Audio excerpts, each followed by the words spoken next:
सम्मानित अध्यक्ष महोदय, मंच पर विराजमान तमाम नेतागण, माताएं, बहनें और जिले के कोने कोने से आए हुए तमाम किसान साथी, जो कौम लड़ना भूल जाती है, जिसकी प्रतिरोध शक्ति चुक जाती है, वो कौम आखिर मरेगी, उसका नाश अब संभावी है। और इसलिए जरूरी है, किसान कौम है, वो अपने अतीत का इतिहास देखे, गौरवशाली किसान आंदोलनों का इतिहास देखे और उनसे शिक्षा ले। और हमारे सामने, खेती के सामने जो संकट है, उन संकटों को हल करने के लिए सड़कों पर आए, ये बहुत जरूरी है। इसलिए किसान कौम को जिंदा रखना, उनको सचेत करना बहुत जरूरी है। नहर का मुद्दा लंबे समय से चल रहा है।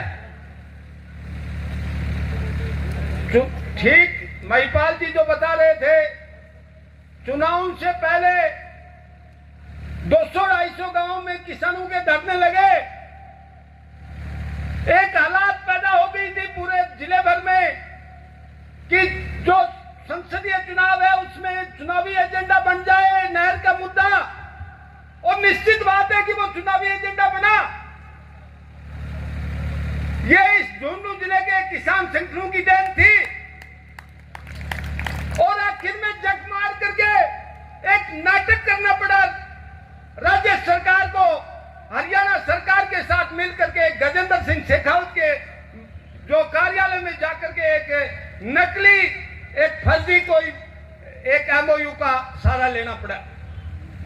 वो चाह रहे थे कि इन एमओयू के माध्यम से हम इन 3 जिलों में हमारी राजनीतिक इच्छा शक्ति है वो पूरी कर लेंगे, लेकिन ऐसा नहीं हुआ, क्योंकि जनता बहुत समझदार है।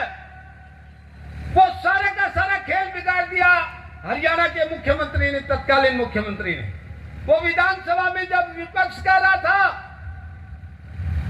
जब कह रहा था कि भाई पानी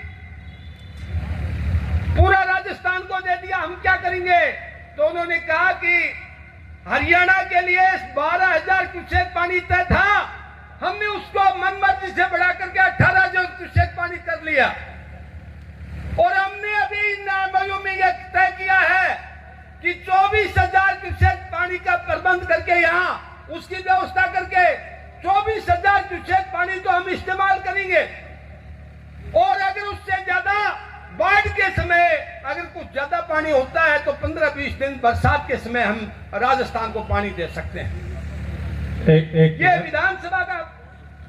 हाँ सर, एक मिनट। नहर के लिए जिस व्यक्ति ने सुप्रीम कोर्ट तक का दरवाजा खटखटाया, तो श्रीमान यशवर्धन सिंह जी को हमारे बीच आ चुके हैं। बहुत बहुत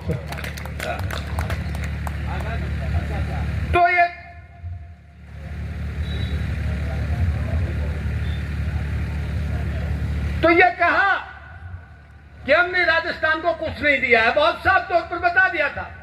और तब इस जिले की जनता की आंखें खुली, नहीं तो लग रहा था कि वो प्रचार कर रहे थे कि लाखों हेक्टेयर सिंचाई होगी। इस तरीके का झूठा प्रचार करके वाहवाही लूट रहे थे। कभी काटू नदी में जाकर के कि यहाँ हम पानी डालेंगे, कभी और कहीं जा रहे थे। ये खेतड़ी क्षेत्र में भी जाकर के कहा कि यहाँ भी हम नदी नालों में पानी डालेंगे। इस तरीके का नाटक हुआ और ये नाटक करके फिर भी जनता इनके झांसे में नहीं आई।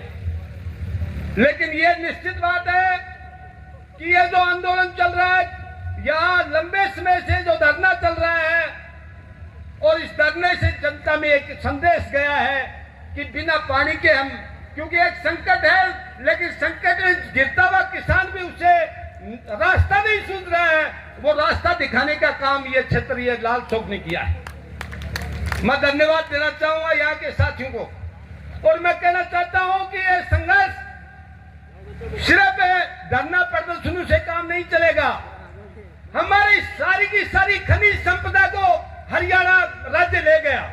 हरियाणा राज्य चाहे किसी की भी सरकार हो, हमें पानी नहीं देगा, सीधा तो पानी नहीं देने वाला है। हमारा सारा का सारा पत्थर जो ये ले जा रहे हैं उनको रोकने का काम हमें करना पड़ेगा, तब जाकर के रास्ता निकलेगा। धन्यवाद।